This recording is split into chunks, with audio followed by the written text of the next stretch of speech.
Assalamualaikum warahmatullahi wabarakatuh. Perkenalkan, nama saya Randy Murdianto. Di sini saya akan menjelaskan sedikit tentang materi Be Yourself. Jadi, menjadi diri sendiri itu bagaimana bertingkah laku karena kemauan diri kita sendiri, bukan karena kehendak orang lain. Jadi setiap orang itu memiliki jati diri yang istimewa, karakteristik yang unik, syarat potensinya dan bakatnya luar biasa untuk berkembang menjadi pribadi yang terbaik, bahkan melebihi dari apa yang diri kita sendiri bayangkan. Bagaimana proses untuk menjadi diri sendiri? Yang pertama itu kita melihat ke dalam diri kita, bukan keluar. Lihat dengan seksama, mendalam dan tenang. Yang kedua, menerima diri dan hidup sesuai dengannya. Yang ketiga, mulai melibatkan Tuhan dalam hidup Anda. Terus yang keempat, cintailah diri Anda apa adanya. Terus yang kelima, berhenti berkecil hati. Ada beberapa manfaat menjadi diri sendiri. Yang pertama itu menjadi bebas berekspresi, menyemarakan keunikan dunia. Terus yang ketiga, memiliki ciri khas. Setiap orang itu memiliki ciri khas. Terus yang keempat, fokus untuk menggapai mimpi, apa yang kita harapkan. Terus yang kelima, mengurangi stres dan menjadi lebih produktif. Keenam, membuat bisa menerima kekurangan orang lain. Upaya untuk menjadi diri sendiri. Yang pertama itu jujur terhadap diri sendiri, bisa menahan emosi, terbuka bagi kebenaran, dapat menerima kritik, bersikap kritis dan rasional. Selain itu dapat membuang topeng yang menutupi diri kita. Itu adalah bagian terpenting yang dapat membuat orang menjadi diri sendiri. Sejarah Himazi. Himazi atau Himpunan Mahasiswa Gizi dibentuk pada tanggal 7 September 2018. Sebelum menjadi nama Himazi itu memiliki nama awal yaitu HMG, lalu berubah ke Himagi, lalu berubah lagi terakhir ke Himazi. Sejauh ini Himazi juga sudah membuat beberapa kegiatan seperti seminar nasional, turun saat ada bencana,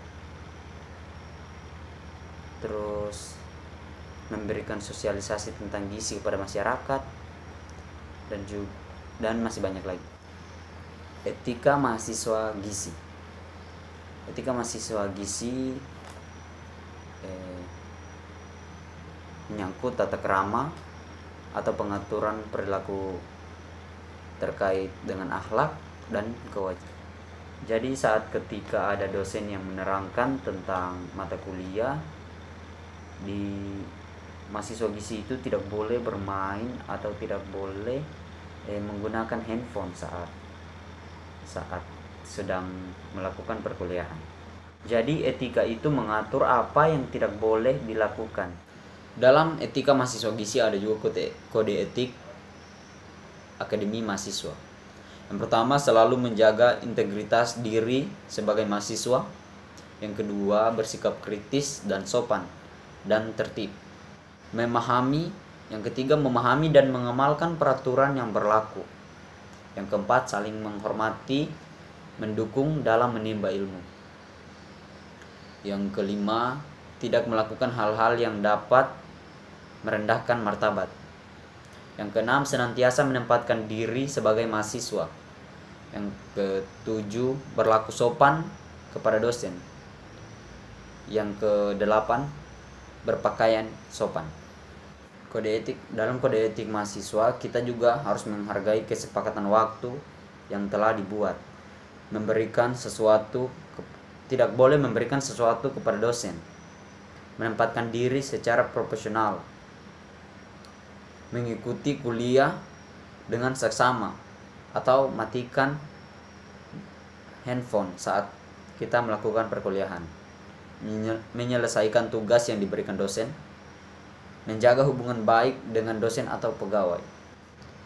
Dalam memakai atribut kampus, mahasiswa gizi harus memakai atribut kampus yang lengkap, terus potongan rambut yang rapi untuk laki-laki, dan wanita yang tidak berhijab harus memakai harness.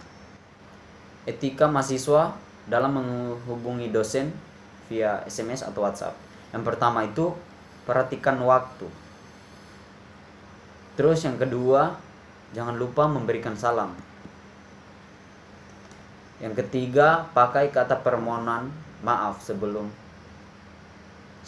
Terus yang keempat, perkenalkan diri. Jangan lupa untuk memperkenalkan diri terhadap dosen yang kita hubungi. Yang kelima, menggunakan bahasa yang baku atau yang umum atau yang secara formal yang biasa digunakan.